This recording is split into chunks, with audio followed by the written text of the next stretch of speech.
it now. The outcome will be victory. South Africa will be in the World Cup final, and you can put your money on that bet. The Rugby World Cup semi-finals, of course, getting underway tonight, though. So our focus is tomorrow, but tonight it gets underway. There is a match between the three-time world champions, the All Blacks, and the first-time semi-finalists, Argentina. Defending champions, the Boks will be clashing with the 2019 runners-up, England, of course, tomorrow night from 9 o'clock.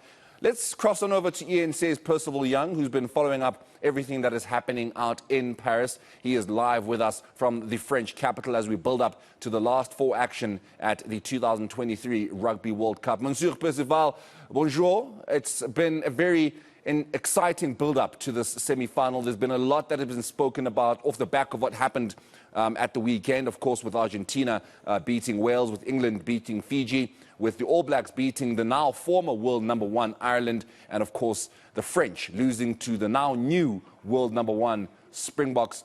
What are we expecting to be happening this week? What have you been hearing from all four camps? Good morning, Morena Motupi from a rather wet Paris, I can tell you. I'm not sure if it's showers of blessings or showers of despair. We'll have to wait and see, like you rightfully mentioned. It's day one of the semi-finals here in the capital city of France.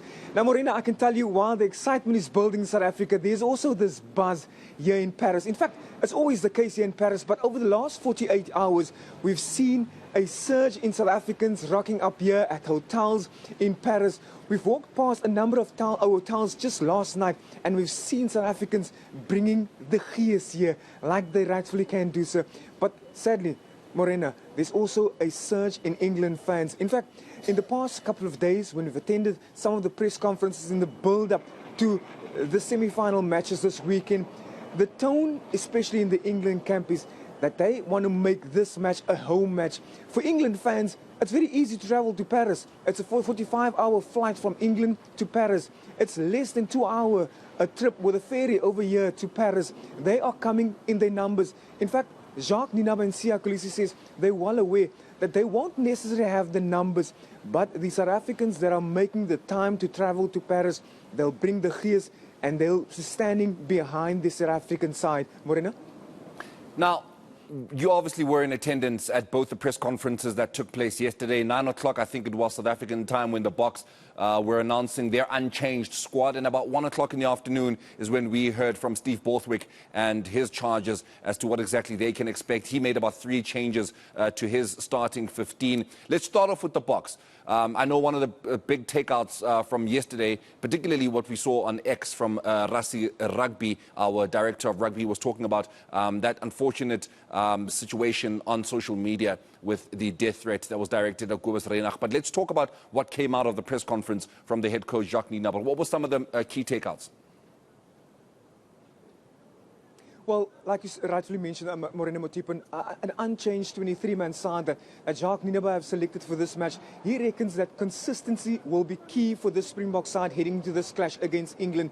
Although the South Africans are the favourites heading into this match, Jacques Nienaber and Siya Kolisi was very careful. In fact, they were warning against the fact that South Africans think that they will just get this victory on a silver platter. In fact, Jacques Nienaber said they'll have to be at their best if they think they're going to get past this England side. We as South Africans, we believe the Springbok side are capable of once again getting past this England side. But Jacques and even Rassie Rasmus in his 2 press briefings this past week reminded us that the England side, they've got beef. They've got a bone to pick with the South African side, not only for what happened last year in England on the end of year tour, when South Africa convincingly beat England and caused Eddie Jones to lose his job, but specifically for what happened in 2019 in that Rugby World Cup final in Japan, when South Africa beat the English 32-12, a convincing victory. Sadly, it was Eddie Jones once again in charge of that side. And Rassie Rasmus, Jacques Nienaber and Siya Kolisi are convinced that the England side will come back. They want to reclaim what they've lost in 2019. But the Springbok side says they are ready. They've prepared well, and they are ready for the assignment that awaits for them tomorrow night here at Stade de France at 9 o'clock.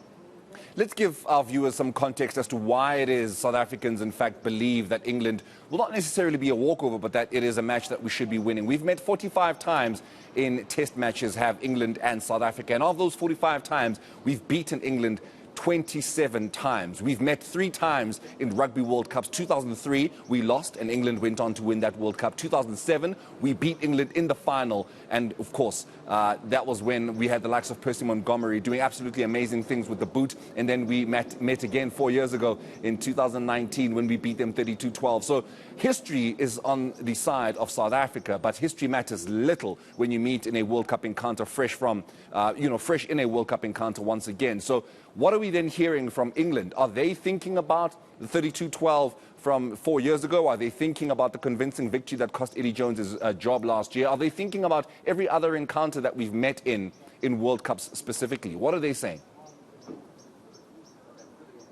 Morena, there was this calmness in this England side yesterday when we attended that press conference. The interesting thing that we've noticed yesterday is that there were huge numbers of British press at the press conference yesterday.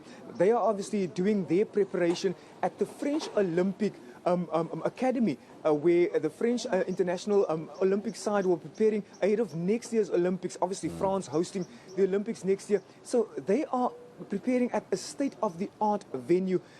Morena, it's interesting what the pound can do and what type of access the pounds can give you here in France.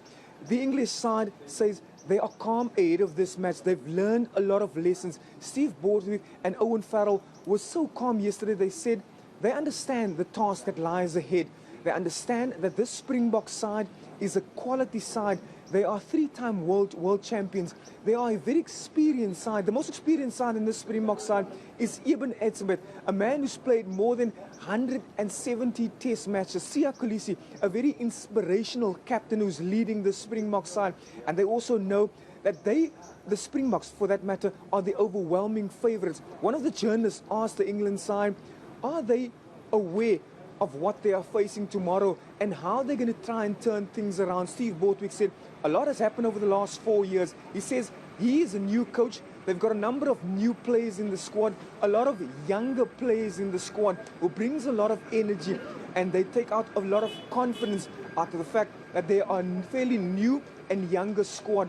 They're going to bring everything to the Springbok side, and they're going to try and outmuscle the Springbok side. They'll have to, because the Springbok side are determined to take it further and advance to the final. And hopefully the talk is already here in Paris that there's a possibility that it could be the Springboks versus a New Zealand final. But first things first, it is the semi-final this week, and it's New Zealand against Argentina tonight. Then, Morena, like you rightfully mentioned, that massive clash tomorrow. It is the Springboks versus England, a rivalry that stretches over more than a century. It stretches over more than a century. It stretches over 45 matches. Tomorrow night will be the 46th match between England and the Springboks, and we can only but hope from a South African point of view that it'll be win number 28 over the English that are led by Steve Borthwick and Owen Farrell. We will be hoping that we add more woes to the Farrell family. The All Blacks, of course, getting rid of Andy Farrell, the head coach of Ireland. We are going to be looking to get rid of Owen Farrell, the captain of England. Percival, we'll leave it there with you. Thank you very much. We'll be catching up with you, of course, throughout the course of today as he